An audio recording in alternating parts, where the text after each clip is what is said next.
get it. What's going on, everybody? I'm your host, SchuZ Shoemaker. Appreciate everybody for tuning in today on this Monday. I've got a very special guest joining me to kick off this show. He's a man that holds a 17-0 record with 8 KOs. He's currently ranked number 7 by the WBC, number 10 by the WBO, number 13 in the IBF for the junior lightweight contenders. He also is a European super featherweight champion. He goes by the nickname The Piranha. That's Ryan Garner. Ryan, I appreciate you taking time to come on today.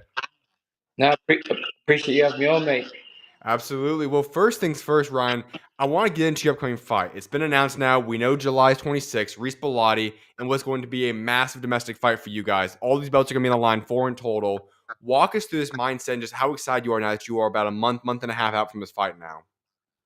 Yeah, like you say, it's a massive fight domestically. It's for all the marbles, really, British, Commonwealth, European, and obviously my WBC international title. So I just know if I get through this, the next step only is world title level. So it's a massive stepping stone for me, but the biggest fight of my career. But it's more that I think at this stage of my career, it's the perfect time. You know, we don't always see a fight with this many belts involved in it. This is going to involve those 4 belts that you talked about. So I want to know the backstory. How did this fight come to be? What was the process, and how did you guys make this fight happen? Obviously, it was one of the names. Obviously, now that Frank Warren and Eddie Hearn, they seem to be working a lot more together now on fights and getting stuff done. So it's kind of made it easier. Obviously, I'm the European champion. Reese was a name put to me as the British and Commonwealth, and obviously, I know normally in the UK, it normally go British, European, then world level. Right. So I kind of like skipped it a bit. So it's kind of the opportunity come back around for me to fight for the British. Obviously, it's a big title in for a British fighter to win. It's very prestigious. So I'm glad I got the opportunity. And but it's a tough fight, very tough fight, but it's one I'm very confident and capable that I can win. And obviously, it's a good domestic fight for British boxing, and it can take my name to the next level. Curious, if you talk about the fact that obviously Eddie Hearn and Frank Warren are working better and closer together these days. Let's say we were to go back 2 or 3 years ago. Does this fight get made at that point in time? Potentially, but I think it would have been a lot more difficult, if you know what I mean. They didn't really. It would have been obviously like maybe went the purse bids and then people like and then yeah. So obviously there was always it was just very far and few between that they did cross over. Do you know what I mean, onto other platforms. But now they're working together. It seems to be more reoccurring, and obviously it's good for us fighters. Really, it gives us a bigger platform, and now obviously we're both on the zone, so it's kind of give us more opportunity to fight other people and get more belts. When you look at everybody you fought in your career, and we're going to get into your career in a little bit, but you talk about all the guys you've gone up against. Is Reese Bellotti going to be the best person that you've faced in the ring yet? I believe so. Yeah. Okay. Like I say, my last 3, they've been stepping stones, stepping up each fight. Right. But I don't think none of them bring like the fight that Reese Bellotti will. Do you know what I mean? Yeah. He's very fit. He's strong. He's game. He's up for a row. So it's one that fights me. It's going to be good for the fans and everyone is going to be there in attendance. Like it's an all-action fight. He's even said it. I've said it. Everyone who's went to fight got announced. Everyone's been saying out that our styles will gel and make for a great fight, which I believe is true. So yeah, this fight it's a very good and intended fight for me. I know we're still a long way out. We got about, like I said, I think it's 8 weeks, 7 8 weeks until the fight ends up happening. Just under 8 weeks, yeah. Yeah, just under 8 weeks. Obviously, you're still going to go through a lot of work in your training camp and get a lot better shape and all those different things. But when you step in that ring, as of this point in time, do you feel like this is going to be the best version of Ryan Gardner that we've seen to this point in time? Yeah, it's got to be. If I'm honest, Right. mate. Yeah. I believe it's got to be the best Ryan Garner. Obviously, like I said, Reece is a very good fighter. I've got to be 100% to make sure we get this win. Do you know what I mean? If I'm not 100%, it can make me pay, and I could lose this fight. So I'm under no illusion that I've got to be switched on all the time. Got to make sure preparation goes right and everything. I just got to do everything right, mate. I was like say it's a banana skin this fight. When you look at this fight, if you were to make a prediction on this date, June 2nd, 2025, how do you see that fight going down on July 26th? Ryan Garner win all day long, mate. I'm destined for big things.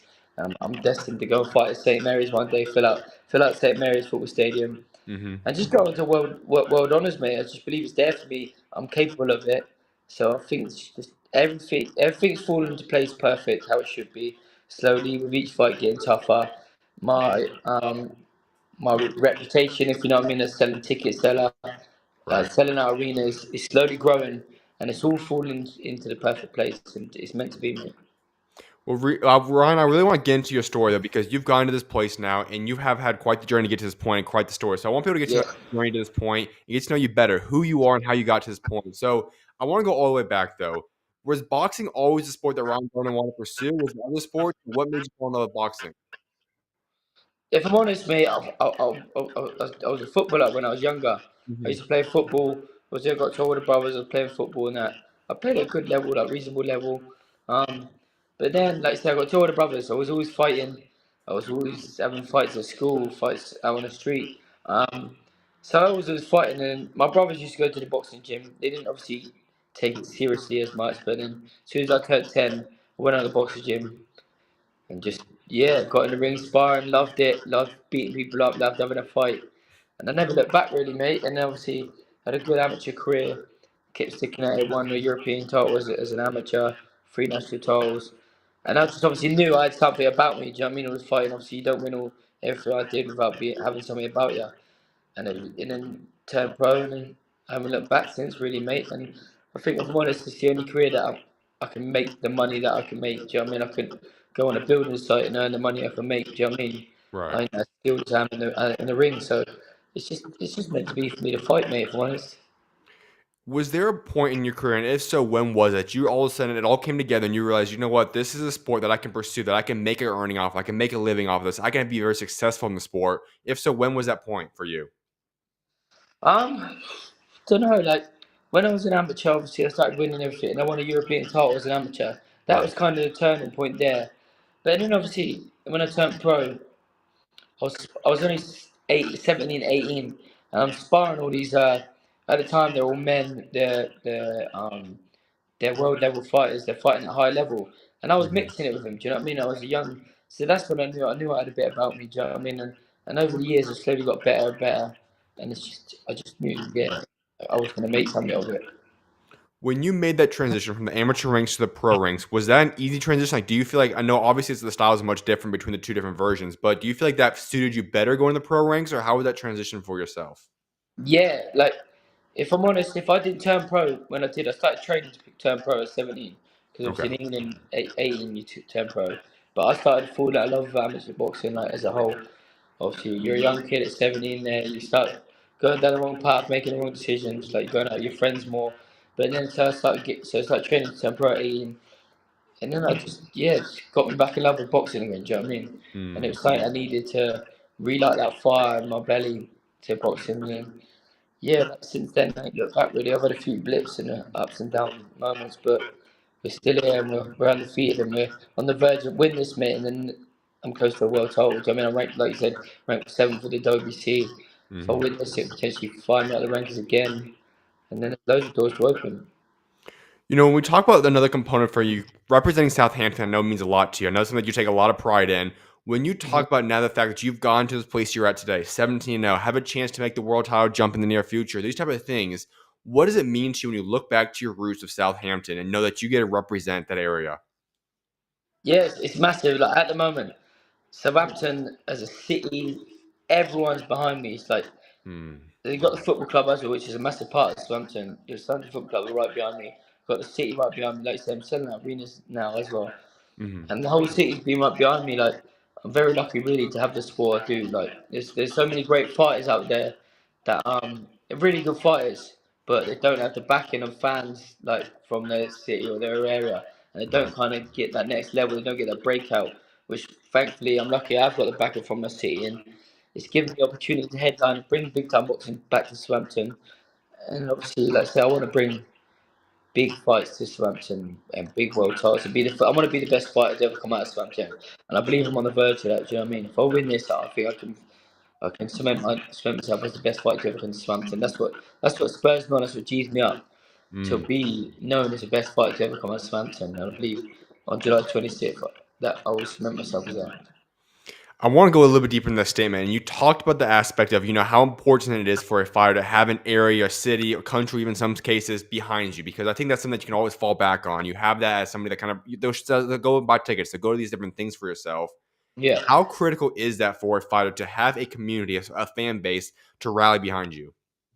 It's massive, like I say, because it brings when, like I say, there's always opportunities there as well.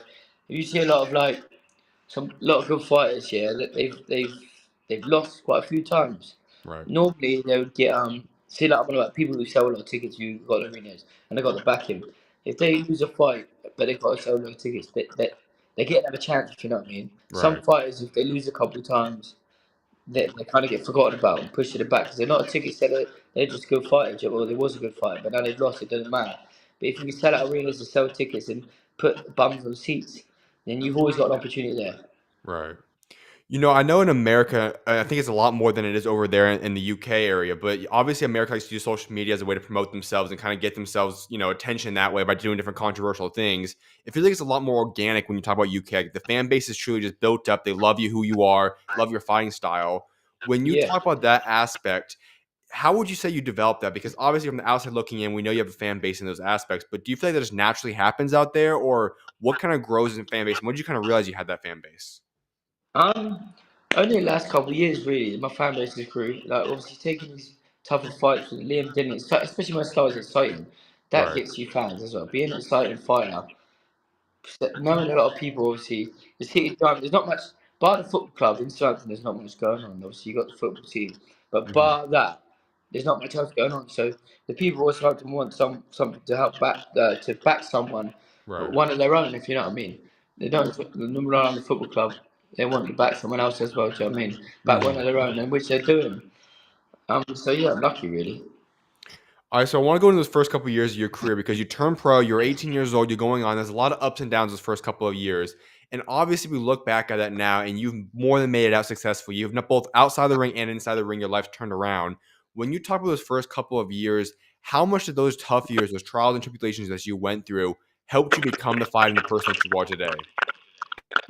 Um, like I said, mate, I went through a lot. Like I had a good start to my pro career when I was 18. Started off well, and then I had a few blips, making the wrong decisions, taking the wrong, not advice, but just being stupid, like typical young man, like Germany, going out drinking with their friends.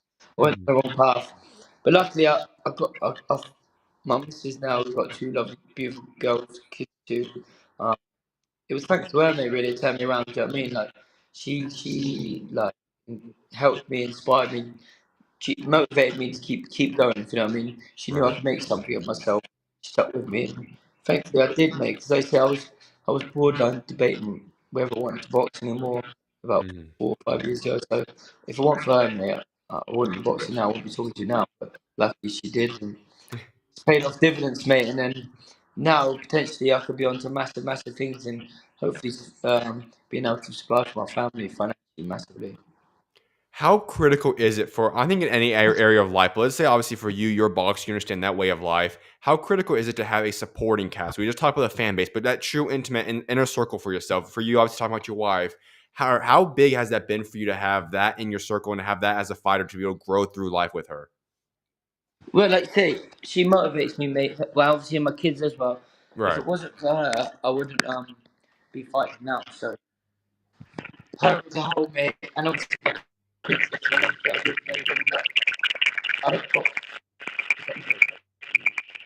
Yeah, Here, it's cutting out real quick. Can you hear me? yeah, yeah. Here, one sec, one sec. I'll go to a quick Sorry. commercial break. 1 second.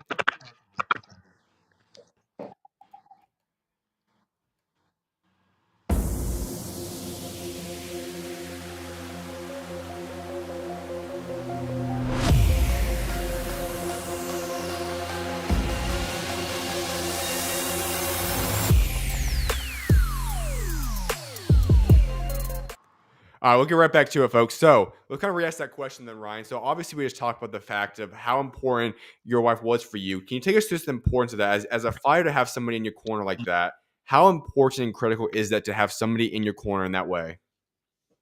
I was massive, like I say. If it wasn't for them, I wouldn't be fighting. So Let's do it again here. 1 sec. Let's see what's going on. yeah.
All right, so let's try this one more time. Just test. Can you hear me real quick, Ryan?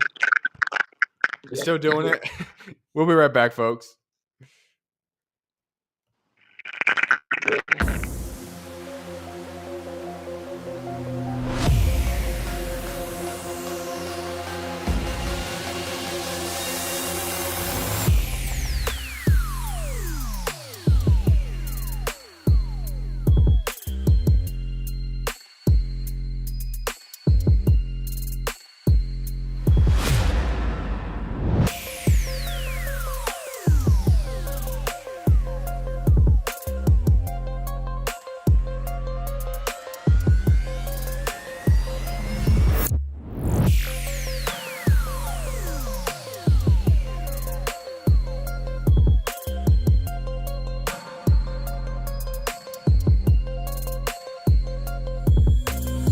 Yeah, sounds alright.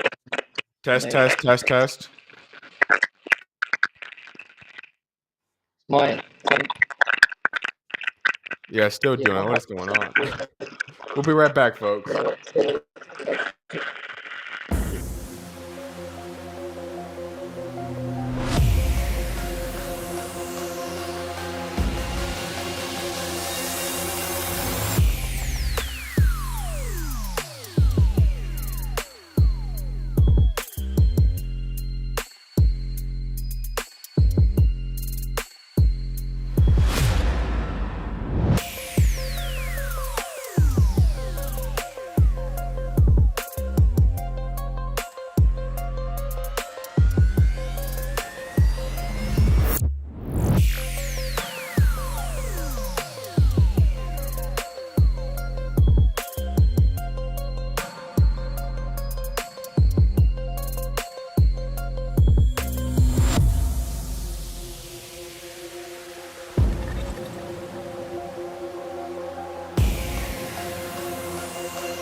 What's going on, everybody? Hope everyone's doing good. We hopefully got all the technical difficulties sorted out now. So, Ryan, what we were at a couple minutes ago, though, was discussing the importance of your wife, having her in your life, and the way that she's helped you. And I just want to ask, as a fighter, you've experienced it. How critical is it having somebody like that in your life, in your corner? It's massive. Like I said, I got my missus, I got my 2 kids at home. Mm-hmm. That's what motivates me. Like, I don't care if I never box again, if you know what I mean. But Mm-hmm. it's just I just fight so I can provide for them, give them a better life. Mm-hmm. So their motivation, them 3 girls are the ones that motivate me. So if I didn't have them, I wouldn't be in a position I am today, and I wouldn't be wanting to succeed as much as I want to succeed. You know, you said another portion from what we were talking about before, that when we were going to those early portions of your career, that there was a point that you looked at and said, you don't even know if you're going to want to continue to box yet. Obviously, Hmm. we know what happens. And if you would have given up on, obviously, you wouldn't have the 17-0, 8 KO record. You wouldn't be the top ranked guy. All these great things has now happened over the past few years. When you look back at that point in time, what kept you bought into boxing? Why did you say at that point in time that you want to keep on boxing, pursuing your dream? Just, like I said, it's the only thing I know that I'm good at and can financially stable myself and my family, which I've got now. But like I say, I was gonna before I got with my missus, we got together. I was potentially gonna walk away from it. Like I didn't want to do it anymore. The hunger wasn't there anymore, and it's a lot of sacrifice. You got to sacrifice a lot in your life to. And I just wanted to be a normal young man. You know what I mean, enjoy his life. But then when I got with my missus, she kind of persuaded me again, like to get back into it. She knows all what I could do with my life and do with my career. And then obviously then we had have a daughter born, the eldest. And then from there, it kind of spread on again. All right, it's happening again. Yeah, one sec, folks. It 1 second, we'll go right back to commercial break. was a good break, wasn't it?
Testing, testing, check, check, check. No, it's still there. It's just like,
Test. Quick test preview. Testing.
What's going on, everybody? Test, checking. Hope everyone's doing great. We have some technical difficulties going on right now. We're trying to figure out. We might have to reschedule the Ryan Garner interview. Just trying to see what's going on overall. For some reason, something's glitching on the audio end there. So trying to get that fixed out as soon as possible. And once we get that fixed out, I'll get right back to going live. See you guys shortly.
Testing. Check. Running this back real quick. See what we've got going on, folks. Hopefully we get everything solved and we'll get back to the show as soon as possible. Checking. Check. Test. All right, we'll be back shortly.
Testing. What's going on, everybody? Hopefully we get this stuff figured out real quickly, real soon.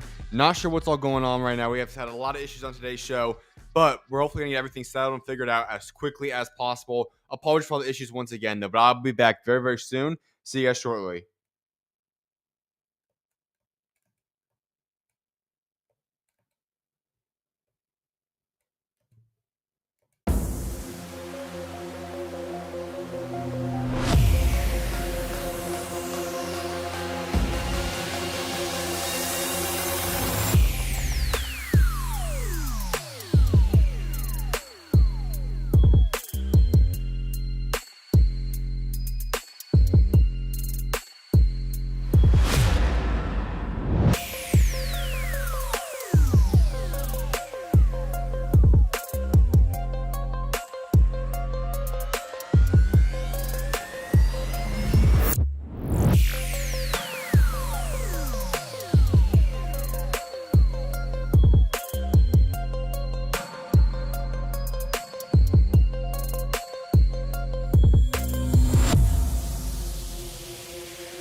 going on, everybody? I'm your host, SchuZ Shoemaker. Welcome back to the SchuZ Show, folks. So, I know this has been a wild episode for everybody tuning in live that have been checking in what's going on right now.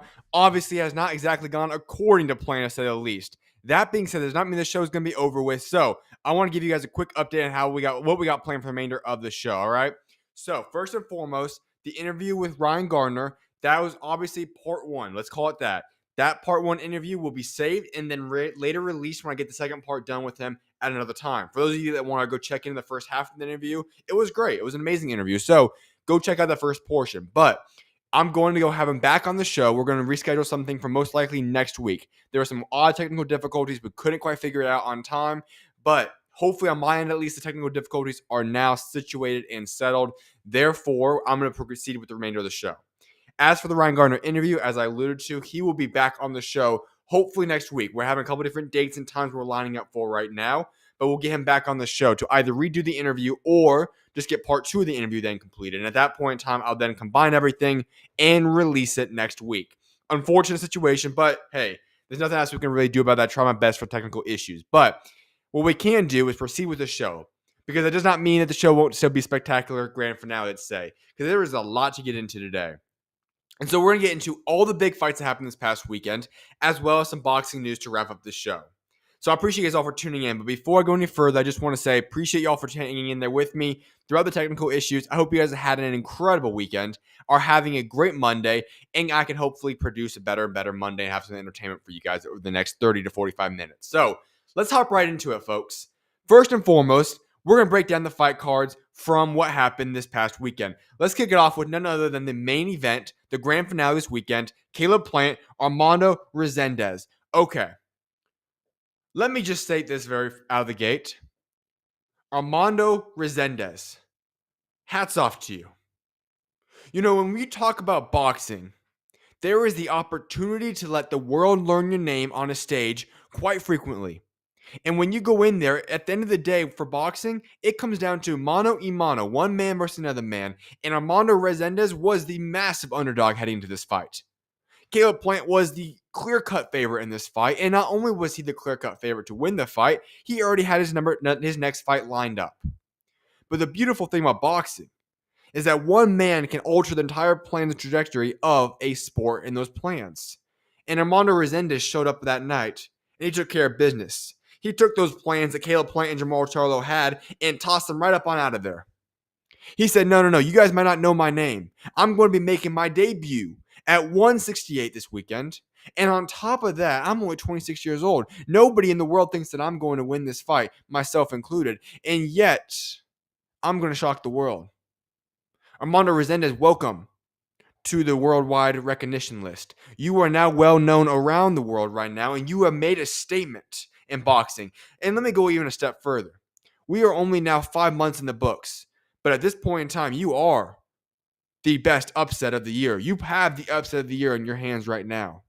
So hats off to you, Armando Resendiz. He went out there against Caleb Plant, who started off fine, but as the fight progressed, Resendiz started to allow his pressure, constant output to build up on Caleb Plant, to where that second half of the fight was almost entirely given over to Armando Resendiz.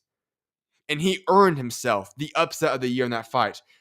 I could go on about Caleb Plant, and I will actually discuss him very shortly. But right now it's time to praise the work in which Armando Resendiz did, because he shocked the world on Saturday night. Can I say one more thing before I go any further, though? Let me roll up my sleeve real quickly for this segment. David Sutherland, you need to be investigated. The scorecards for Armando Resendiz versus Caleb Plant read this: 116, 112, 113, 115, 116, 112. Your scorecard was the one that had Caleb Plant winning 113 to 115. You need to be investigated, David Sutherland, because at the end of the day, what you try doing is what happens far too often in boxing. And that is try to rob somebody of a much-deserved victory. Thank goodness we had two good judges on the table there judging this fight. You, David Sutherland, need to seriously be investigated. And you might ask, why? Well, David Sutherland somehow gave Caleb Plant the victory. Right out the gate, that is an outlandish statement to make. But can I give you guys the facts? David Sutherland said this: the final 3 rounds for Caleb Plant were won by Caleb Plant for him. And to give you guys the factual context here, Resendiz outlanded Caleb Plant 83-41 over that time span.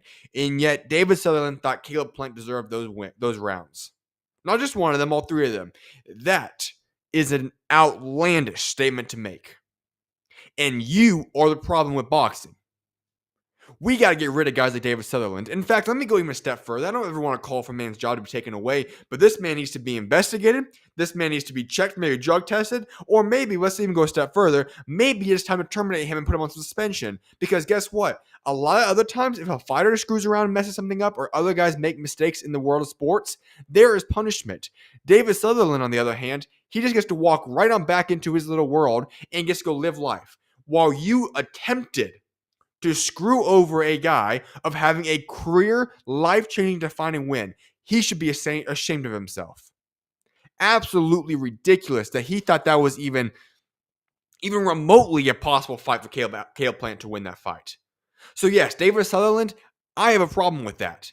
You need to address the world as to why you thought that was the case. And guess what? It's going to be a ridiculous statement because there is no exception. There is nobody that's going to look at you seriously and say that Caleb Plant won those final 3 rounds. You need to be investigated. And guess what? I don't even really want to see you judging a fight. Because when I look at this, I see a guy that only wants to make mega fights happen and be buddy-buddy up with the promotion companies and not let the guys that actually win a fight win their fights.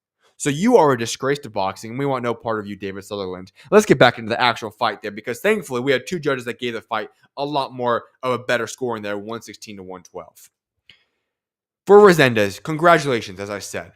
The hats off to you. You deserved it, and now you get to set yourself up for a big fight next. You now are the interim world champion for the WBA at super middleweight. You have options on the table. You could possibly even go a step further and really steal Caleb Plant's shine and take the Charlo fight. Or a guy I'm going to talk about very shortly, in Bek, who just had an incredible performance against DFG this past weekend on Friday. You could possibly make a fight against him. Both those fights make a lot of sense. But regardless of what the situation is, Armando Resendiz is now known around the world for the upset of the year at this point in time, and he has a bright future ahead of himself. As for Caleb Plant, I like Caleb Plant. I really, really like Caleb Plant, and I don't want to bash the guy. But can I be honest about the situation now? In the ring on Saturday night, Caleb Plant looked a little old to me. That did not look like the prime Caleb Plant. You could say they maybe underestimated his opponent, and he said he did not, but let's be honest, Armando Resendiz had no business even really being in the ring to begin with when we looked at the fight being made. Nobody thought he had a chance at winning that fight. I didn't think so either. I was very wrong on that. I'll admit that. But he looked very, very old in that ring. And I'm not going to write Caleb Plant off. He had a good performance against Trevor McCumbee. He's still a good fighter. My question, though, is this. Where is he at this point in time? And I don't know that answer. And it also does make 168 a little bit interesting because I feel like the tide's really turned over the past week. Between the Jaime Munguia situation, Caleb Plant now falling out, obviously Canelo is nearing his retirement in those situations. 168 now has up-and-coming new blood.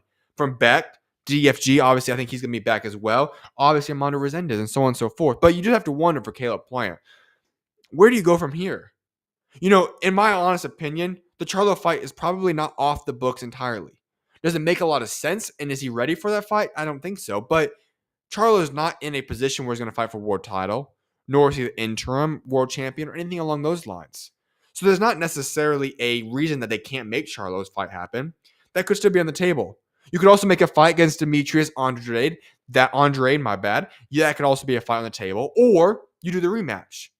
And if you're Caleb Plant, this is why it comes down to right now, this moment in time, Caleb Plant needs to evaluate what is on the table for myself. And you have a couple options. If you want to work your way back up and prove that you are still that guy or at least a top level contender, I would take the rematch. It's going to be enough. You're going to earn a decent amount of money now, but the rematch is your get back. Only sport in the world where you can get your get back one-on-one. Caleb Plant has the opportunity to do just that. On the other side of the story, you could also decide and say, you know what? It's time to start cashing out. I've got my money. I've got my success. I've got these things. Let's go cash out these final fights. And if you're going to go that route, obviously the Charlo fight makes the most sense there. And so you could go down that path. But this is why it's going to be critical. Caleb Plant can take the next couple of months and figure out what's next for him. Either way around it, he can have himself set up for a nice little payday, but he has to decide what route he wants to go down. This leads me to one other point I want to make before I move on to the co-main event with Charlo. A massive debate has been growing quite rapidly in boxing over the duration of the past, let's call it 16 months. And that question is a question which is this. Should mega fights just go right into happening as opposed to having tune-up or build-up fights? What do I mean by that? We go back to December 22nd, 2023, Deontay Wilder, Anthony Joshua, same exact card. Both guys were lined up to fight on March 9th, 2024. And at that point in time, we had both guys going back-to-back fighting. Deontay Wilder had one of the most abysmal performances that we've seen in boxing when he fought Joseph Parker. He loses that opportunity, and now Anthony Joshua goes out and gets the job done, but now that fight no longer makes any sense. So that fight's now off the table. We fast forward to now what happened just about 4 weeks ago. And at that situation, we go to Times Square. Devin Haney, although he looked abysmal in his performance, still got the job done and won the fight. And then Ryan Garcia comes up and, well, craps the bed, let's be honest, against Rolly Romero. And at that point in time, that fight now is off the table.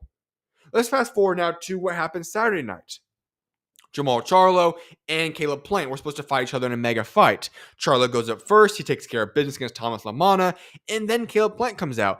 Obvious favorite. Everybody knows it's going to be a quick walkthrough. Should be a quick KO. Get him out of there. And now Caleb Plant is sitting in the position where he's now up for upset of the year.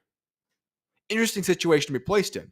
And it appears now that while this fight is still possible to be made, it no longer has the hype it once had. It no longer has the promise, the excitement behind it that it once did have, as though, 48 hours ago. So I asked the question again, should we just go right into these fights, or are the tune-up fights right? I'm going to give both sides of the story, then I'm going to give my thoughts on this. One side of the story is this. At the end of the day, would we have wanted to see the Caleb Plant that showed up on Saturday night against Jamal Charlo? That's an important question to ask. Because Caleb Plant did not look good at all. Would that fight have even been good? I don't know. Same thing with the other fights involved. Would the Ryan Garcia that we saw in that fight against Rolly Romero and the Devin Haney that we saw too ever have been a good fight? Probably not. Same thing with Deontay Wilder and Anthony Joshua. Anthony Joshua showed out that night against Otto Wallin. Deontay Wilder was abysmal. What would have happened to Deontay Wilder in that ring if they would have fought that night? I don't know.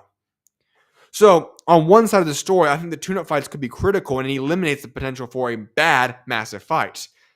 Let's go to the other side of the story, though. These are big fights. Boxers are in boxing to make big money. And I understand that Charlo was the reason this fight did not happen right out the gate because Charlo wanted a tune-up fight. And rightfully so, let's be honest. He was out for a long time. But my opinion is this. If you want to make the fight happen, go in there and make the fight happen. Let's stop doing this little build-up fight, put two guys in the same card back to back, and then hope it all works out. Boxing is one of the most unique sports in the world. And actually, combat sports as a whole is the only sports in the world where the entire trajectory of a fight can be flipped in a moment. 1 second is all it takes to have a knockout. 1 second, anything can change. Plans can get busted and changed in a moment.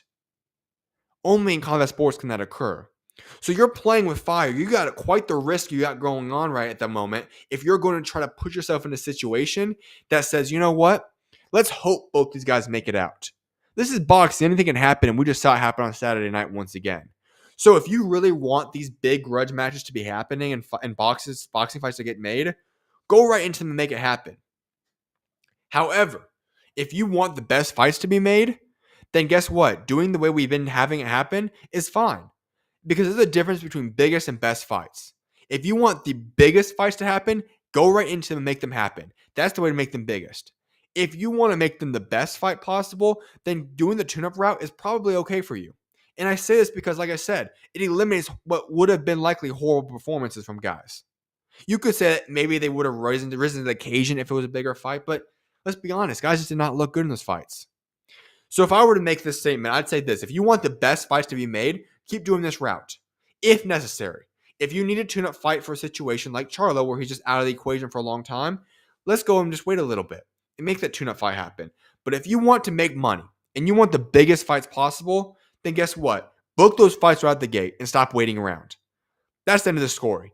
That's my opinion on it. I think it depends on what both aspects want in the situation. And at that point in time, you can make the firmer decision on how you want to proceed. The co-main event on Saturday night, Jamal Charlo versus Thomas Lamont, a super middleweight performance. Charlo looked good. Charlo's been out of the ring for quite some time. We talked about this. And if anybody was going to be upset, I thought it would have been Charlo that would have struggled, simply because of the ring rust. I don't know about you, but Jamal Charlo looked good. He wasn't prime Charlo, no. But he looked good. For a man that's been out of the ring and gone through what he's gone through outside of that ring, Jamal Charlo looked really, really good. I was thoroughly impressed. The jab that he has, the way that he hunts down his prey inside that ring is phenomenal. His patience is very underrated as well. The way he just calmly waited and stalked out Thomas Lamana and dropped him and dropped him and dropped multiple times up until the doctor had to stop the fight. And I'll say this about this doctor stoppage real quickly. When we look back at the situation, you could tell that both guys did not want the stoppage right there. Charlo wanted the exclamation point, and Thomas Lamana wanted to go out on a shield. The doctor stops it. It is what it is. It still wasn't a phenomenal performance from Charlo. I was very, very high on the way he performed. I think he looked great. He did his job. He took care of business, and he dominated that fight against Thomas Lamana. Who could possibly be next for Charlo? With Caleb Plant's fight, obviously there's an opportunity to go and make that fight still happen. I don't think that's out of the question yet. But other guys, Demetrius Andrade, that could be a fight you go out there and make. David Morrell could be a fight you make. There's a lot of fights on the table right now for Charlo. I think his best decision right now is to stay active. Whatever it takes to stay active and get back in the ring within 6 months is what he needs to go out there and do. He's best when he's active. And can I just say one more thing? That's what I really want to kind of finish up on the co-main event portion. But what I really want to make a statement on real quickly is this. Things happen in life. And we can't go back and obviously, if Charlo could make a decision and not go through things he had to go through, obviously he would choose that route. But all I want to say is this, man, when I look at the way that Charlo performed on Saturday after the long layoff in which he had, it just makes you wonder, what would Jamal Charlo have been able to accomplish had everything gone according to plan from up here and in his life outside of the ring? Jamal Charlo would have been spectacular. He was a phenomenal talent. He is a phenomenal talent. I think he's still going to go out there and accomplish great things. But it just makes you wonder. His God-given ability is remarkable. He has a patience, a demeanor, the ability to stalk out his prey, and then that jab. That jab might be the best jab in all boxing. It probably is, to be honest with you. He is so God-given with so much talent to fight in that ring. And it just makes you excited for what could happen if he stays locked in over the next few years. Let's head over to what I consider was going to be one of the best fights of the weekend. I ended up saying on Friday that Yolani Hernandez, he was going to be able to go out against Kyron Davis. That was possibly going to be the fight of the weekend. But I said, obviously, my number one fight of the weekend is DFG versus Bek. And that ended up being the fight of the weekend. But let's get right back to it. Yo-Yo Hernandez versus Kyron Shut It Down Davis. Somebody made a statement in that fight. Kyron Shut It Down Davis is a good fighter. And I think what he's going to end up finding in his role going forward is he's going to be a very good gatekeeper. Not a guy that's going to become a world champion, but a guy that's going to be a great gatekeeper and make a lot of money doing so. We saw what he did with Elijah Garcia. Big upset there. And then we see what he did against Yo-Yo. And Kyron Shut It Down Davis, while he was good, he's a good fighter. In that performance, he was outclassed. And Yo-Yo put on an absolute masterpiece in that performance. I mean, we look at what Hernandez did in that night. What I will say is this. Unanimous decision, 189 across the board, all three in favor of Yo-Yo. He dropped Kyron Shut It Down Davis in the second round. It was utter domination from start to finish. Kyron Shut It Down Davis had no answer for him at any point. Yo-Yo completely broke him in that fight. And obviously he didn't get the KO. And Kyron Davis went longer than any other fighter has before. And I think that's a big testament to his endurance, his mentality, and his strength in the ring for Kyron Shut It Down Davis. But at the same time, we saw that there is levels to this thing. And what I can preview right now for you is this. We got a future world champion in Yolani Hernandez. It's only a matter of time until this man is going to be a world champion. And you look at the table, who could he possibly go after? Bek is an enticing fight. He does not necessarily want to go fight Erislandy Lara, but Lara is certainly on the table for a fight for him. And I believe that it could be a rough ending to a career for Lore if they were to go in that ring and fight each other. Yolani Hernandez is vicious. That man goes out there and wants to take your head off. He was vicious. The way, and let me say this too, he was what really sold me. I was already sold. I was already going off on how good of a performance he was having on X in the midst of that fight. Let's go to the 12th round. He knew without a shadow of a doubt that he had won that fight. That fight was in the books. He had it. He could just go cruise to that 12th round. He didn't have to do anything. That man is staring down Chiron Shutdown Davis, stomping on the ground, calling him to come fight, and then laying the hammer on him every time he engaged. It was a masterful performance from Yo-Yo. He went out there and wanted to make a statement. And in my opinion, he put the entire middleweight division on notice. He showed that, listen, I am the future of the middleweight division. I will be a world champion, and it's only a matter of time until I've got that belt around my waist. He had a masterful performance. And so what's next for him? As I said, he needs a world title shot. No other fight should be made except for a world title shot for Yolani Hernandez. For Chiron Shutdown Davis, as I said, I feel like he's going to now emerge as a good gatekeeper in boxing. In terms of who's going to be next for him, I don't exactly know. It's going to be a gatekeeper situation. But an interesting note here is that he had an opportunity for a title eliminator against Intuasa Olini. And that could have been a much, much, much easier fight for himself that he ended up turning down, which was a little bit shocking. But obviously you have to factor in the money aspect. If he would have went that route, he could have been in a much better situation moving forward. But I can't always blame him. He went and took the big fight, and it was a good performance for him, for Yolani Hernandez against him. You just can't do much about that. He was outclassed. I don't think Chiron Shutdown Davis was bad in the sense that he just didn't go out there and try. I think it's just that Yo-Yo was 10 times better than him. And when you're outmatched and outclassed like that, there's not much you can do. Another fight on that card I want to talk about, a couple more real quickly. Isaac Lucero, he put off the win against Omar Valenzuela, TKO in the second round. Absolute statement, has now got himself positioned inside the top 10. I think it was number 7 now in the WBA. He made a statement on Saturday. He's a guy to keep your eye on. Another guy at super welterweight to keep your eye on. Then Kermel Moten. Let me say this. First of all, he wins 80-72 across all 3 on the scorecard for Moten. Dominant performance. What's going to be next for him? Continue to build your way up. But let me add one more point to this. Kermel Moten needs to be on television. The fact that this man, who is regarded as one of the best prospects, not just in America, but the entire world, cannot get his fights put on TV is an embarrassment. There should be no issue trying to get Kermel Moten on TV. This man has earned this right to be on TV, and how else are you going to grow a brand the way that it should be done for Kermel Moten without getting the recognition that you deserve on TV? It's outlandish to me that he can't be on TV, that we're having to go on an Instagram live to watch Kermel Moten. I don't like that.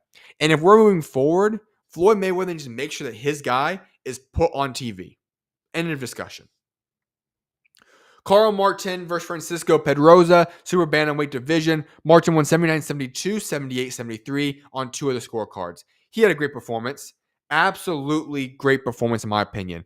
I like what he did. And for those of you that are not familiar with him, he has positioned himself where he is going to be in a position to fight a big fight next. Here's a couple guys on the list for him. Elijah Pierce could be on the list for him, as could Sam Goodman. Both of those fights make sense for him. Listen, this is a guy that I think is going to have big fights in the future. When super bantamweight at 122 is, moved on from with Inoue and he moves to 126, he's the guy to keep your eye on as a potential world champion. All right, that's what I got for the PBC card that happened Saturday night. Let's go back down to Friday night. 2 cards went down on Friday night that I want to break down. First and foremost, Darius Fulgham versus Bek. This was going to be the fight of the weekend I predicted on Friday. And in my opinion, it was the fight of the weekend. This was a fight for the WBA super middleweight title eliminator. And both guys went out there and put on a show. Absolute war between both guys. And this is one of those rare situations in boxing where, in my opinion, both guys ended up victorious. What do I mean by that? Obviously, Darius Fulgham is no longer undefeated. Bek is the victor. He has set himself up in a better situation than DFG did. But heading into that fight, there was a lot of questions surrounding DFG as to whether or not he was ready for the big stage. He was on the show and he talked about that. A lot of people look at my record, my resume. It's not very good. And I want people to recognize that I can perform at the highest level. Well, he went out there, and in my opinion, this fight should have been a draw. I think that fight was neck and neck. I had it listed as a draw. But the scorecards of 114 to 112 by all 3 is not something out of the question. I see that. And obviously, when you factor in the knockdown in the 12th round from Bek on DFG, that makes sense. I'm not against that fight scorecards at all. The only thing I'll say is this. DFG has now earned the respect of a lot of people in the boxing world. And I'm confident to say this. His time is not over. He will be back. I just talked about it a little bit ago. The super middleweight division is an aging division right now, and a lot of turmoil and shifting is going on right now. When you talk about Canelo Alvarez, he's on his final few fights. You talk about Charlo, obviously he's up there in age. Who knows how long he's going to last? Caleb Plant, same exact story. And then you look at even a guy, Jaime Munguia. Obviously, we have to wait to see what happens now. He could be suspended for a while. And if it is true that the way he performed in the Bruno fights was on PEDs, then that's not a good look because he didn't look that good anyways. So there's a lot of situations to be kind of monitoring right now in this division. And so I think that DFG is going to be back in that position in the near future. And I would not even mind seeing a rematch between DFG and Bek in the future. That was one heck of a fight. But to break down the fight a little bit more specifically, as I mentioned a little bit ago, Bek scored the knockdown in the 12th round. The power from Bek really showed the difference. DFG landed more jabs. He had a great performance overall still. Like I said, I think it was a draw. But still, very, very, very close fight. What could be next, though, for Bek? I talked about with Armando Resendiz. That's the fight to make. Resendiz Bek. Make that fight happen. I think it's a perfect situation. The two biggest winners of the weekend go out there and face each other in the near future. Great fight. Lester Martinez or Caleb Simpson, who's fighting this weekend. Both of those would be good fights to make. For DFG, build yourself back up. Get a win or two back underneath your belt. You'll be in the top 15, and the rest will be history. The co-main event, Eric Priest versus Luis Arias. 99-90 on two of the scorecards. 96-93 in favor of Priest on the other one. That 96-93 scorecard was outlandish. It was a 99-90 scorecard in my opinion. Eric Priest was on the show as well a little bit ago, and he made a statement. This was a career best performance by Eric Priest. He showed up and showed out in that performance. He was incredible. Absolutely phenomenal. And by that performance, he got moved up to number 13 in the WBA. So he's a guy that's now going to continue to work his way up. He's one of Golden Boy's top young prospects, and he is going to be a threat at the middleweight division for a couple years now. Another up-and-coming young guy, Joshua Edwards, a heavyweight that was an Olympian for the United States team just about a year ago now. He fought his second fight, round 1 KO. Absolutely dominant performance. He took Andrew Rhodes, Alexander Rhodes, and just pretty much eliminated him very, very quickly. 2 minutes and 8 seconds was the mark in which he knocked him out. That was a good performance. And I said this before on Friday. Listen, Joshua Edwards was not going to go into this performance in a situation that was going to be, okay, this is a great fight. It's going to be challenging. No, it was to go out there, work out some of your kinks, and get better as a boxer. He did just that, and he made a great statement. Let's head over now into the other fight that took place in Mexico. Manuel Gallegos versus Khalil Coe. This was a massive fight performance by Khalil Coe. He proved me wrong, and he showed out big time in this fight. Let me add this about Khalil Coe. Khalil Coe is an exciting prospect, especially when he fights the way he did on Friday night.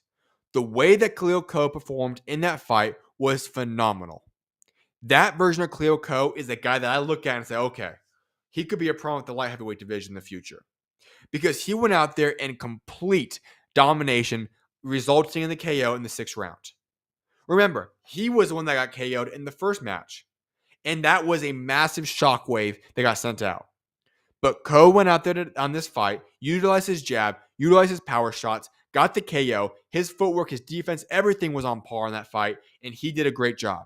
What's next for him? Continue to build yourself up. Obviously, you're still a little bit of a ways out from getting yourself in position to be, fighting for a title limit or anything along those lines. He's still got 2 or 3 more fights away from that.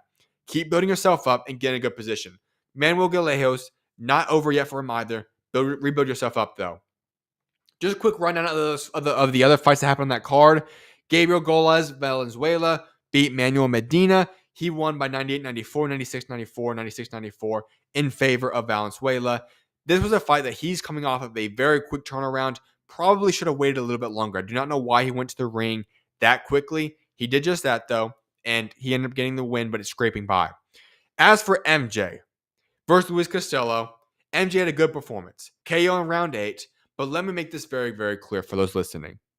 MJ has no shot at beating Naoya Inoue. Okay, maybe not no shot. It's boxing. He has a 2% chance at beating Naoya Inoue. the fact that Eddie Hearn has people out there actually believing that this could be a competitive fight, and not only just a competitive fight, but a fight that in which MJ could possibly be Inoue, just goes to show why Eddie Hearn's one of the best promoters in all of boxing. MJ's not beating Inoue. That fight should be made next, and it will be made next. But still, Inoue is going to do damage, to say the least, to MJ in that fight. Adrian Curiel versus Johan Rubio, super flyweight fight, 99-91, 99-91, 98-92, all in favor of Curiel. He did his thing. He looked good in that fight, but it still just makes you wonder this. How was that man a world champion before? He is a solid fighter, but in his fight against Sivanachi Noshinga, he really only got that win done on him because Sivanachi was weight drained and should not have been fighting at that weight class at that point in time. So that is what it is. But Curiel, good performance in that fight as well. I'm going to go on a quick break, then we'll get right back to boxing news to wrap up the show. I'll see you guys very, very shortly.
What's going on, everybody? Welcome back to the SchuZ Show. I'm your host, SchuZ Shoemaker. Let's get right into some boxing news at this point of the show. And real quickly, before I go any further, I always want to remind this because I know I have a lot of new listeners each and every single episode.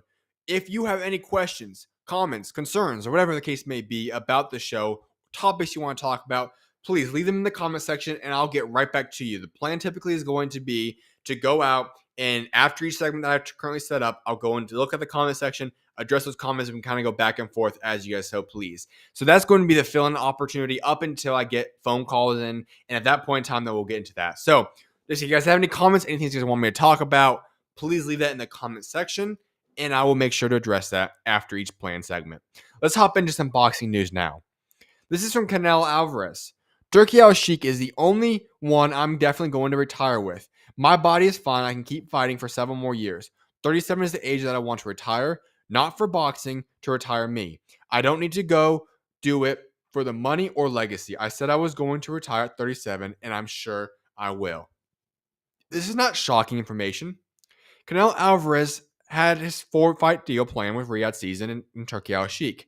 That was going to be to fight this Cinco de Mayo, which was William Skull, the September fight, Mexican Independence Weekend, against Terrence Bud Crawford, and then next year repeating the same situation, fighting on Cinco de Mayo, fighting on Mexican Independence Weekend. That was the plan set in place, so this is not entirely shocking information. But as I alluded to earlier, Canelo Alvarez is nearing the end of his career. And while it has certainly been an up and down career, and when we look at most recently, obviously there's a lot to judge him for, it just makes you kind of think back and say, you know what? we should embrace his final fights, whatever that's going to look like, because Canelo Alvarez still is an all-time great. He is a legend of the sport. He's a first ballot Hall of Famer, so on and so forth. And the fact that we do only have a handful of fights left makes you really want to make sure that you don't take him for granted and you watch those fights that we want to see. Now, will they be against the guys that we want? Probably not. But might as well go out there and enjoy the final years of Canelo Alvarez. Jairo Pitaya has told The Ring that he won't knock Gilberto Ramirez if he wants to fight Jake Paul. He says this, and he quotes, "He's chasing coin. You can't knock him if he wants to fight Jake Paul for a huge lump sum of money. Who turned that down? I'd bash Jake Paul for a couple mil too." Listen, I get that point of view. And I don't necessarily have a problem with that because guess what? On one side of the story, Jake Paul finally fighting a legitimate champion would be awesome. And you talk about him fighting a guy like Zurdo would be impressive for Jake Paul to actually go take that on. And massive props to Jake Paul. If he is able to pull off a world championship fight at cruiserweight, massive props because his game plan ultimately comes to fruition and he works out for him. But from the standpoint of a boxing fan, knowing that Zurdo versus Jairo Pitaya is one of the best and biggest fights to make in boxing right now, it's unfortunate news. Because having Jake Paul possibly mess up one of the best and biggest fights to make in boxing right now would be disheartening. And even to go a step further, it makes you wonder what's next for Jairo Pitaya. Because other breaking news that just came out, the WBC has now ordered an immediate rematch between Badou Jack and Noah McMillan for Jack's Cruiserweight Championship on Monday afternoon. This was after a successful appeal from McMillan's promoter, Don King Promotions. That fight was questionable in and of itself. I had Noel winning that fight. And I was shocked when Badou Jack ended up winning it. And obviously the controversy was very, very strong surrounding that fight. And in return, they're now forced to have an immediate rematch of that fight. Therefore, another one of the belts, the WBC, is now held up. So Jairo Pitaya will not be able to unify belts if the Zurdo Jake Paul fight happens. And Jairo Pitaya is a guy that I believe firmly is not only the best cruiserweight and could easily be, not easily, but could become undisputed champion at cruiserweight. But Jairo Pitaya is a guy that I think could make some noise at the heavyweight division if he so chooses. This holds up all those plans, and that's what stinks about the situation. If I'm Jairo Pitaya, of course, I understand why Zurdo does the fight, but you have to wonder what's next for him. Because in my opinion, Jairo Pitaya is one of the most underrated boxers in the world right now. He is the guy that, in my opinion, is just outside of the pound-for-pound top 10 list. And the only reason I can't put him in there yet is simply due to resume. Not his fault either, which is what's so painful about that. I think that if he got the fight against Zurdo, he does this thing, and I think he could become undisputed. And I think he could make noise at heavyweight as well. I truly do believe that he is so gifted and so talented as a fighter that he would become that guy, or at least one of those guys in that top 10 pound-for-pound list. I just cannot put him in that list yet, simply because of resume. And this situation would only hinder him more. And it stinks because I want to see Jairo Pitaya. When you see a guy of that talent and that caliber, you want to see a guy like Jairo Pitaya thrive. You want to see him get the opportunities to prove to people why he is that guy. And unfortunately, that situation might not come to fruition in the near future. So what could Jairo Pitaya possibly do? Well, obviously, the only one that comes to mind is a fight with CBS.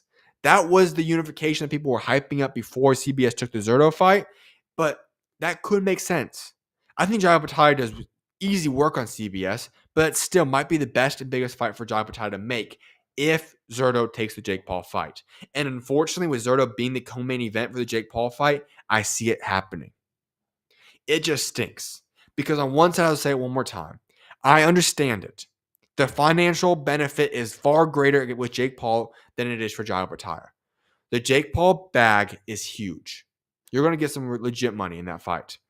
But also, props to Jake Paul for being willing to step in the ring with a guy like Zurdo, if that is true. I'm just a boxing purist fan, and not possibly getting Jairo Pitaya versus Zurdo is an unfortunate event. It's something that I wish would not be the case. Two more things I want to get into before I wrap this show up. Joseph Parker tells The Ring that he would welcome a trilogy bout with Derek Chisora on the Usyk versus Daniel Dubois 2 undercard at Wembley Stadium. Massive props to Joseph Parker. I love Joseph Parker. This is a man that loves to fight and stay active. He has been screwed over time and time again, unfortunately. He deserves a world title shot, and he should have had that on February 22nd. But unfortunately, that didn't come to fruition. He earned his world championship shot. And so if we can go see him at least fight at Wembley Stadium on a big situation and hopefully get himself set up to fight for Undisputed in the future, that's what I would like to see have happen. Derek Chisora being the fight, who he fights for Derek Chisora's 50th fight, would be a little bit more questionable. I don't want to see that fight. I think Joseph Parker easily wins that fight. I don't think it's a very entertaining fight. If Chisora was younger, I could see that rematch happen, that trilogy, or the rematch happening a little bit more, or trilogy happening a little bit more. But Chisora is a little bit older. And I just don't see that fight making a lot of sense right now. But as I said, if that's the fight to make, I'm not going to hold them against it. Joseph Parker deserves to do whatever the heck he wants right now because he has earned it. And if that's the route he wants to take, nothing against that. Final breaking news to wrap up this show is the best news today. Emmanuel Navarrete versus Charlie Suarez has been ruled a no contest. The California State Athletic Commission has unanimously voted to overturn Emmanuel Navarrete's technical decision win over Charlie Suarez to a no contest. The WBO has now ordered a rematch between the pair. Charlie Suarez was on the show just on Thursday. I encourage you guys to go check that out. He is an incredible person. He talked about his story, his life, as well as his updates on this rematch fight.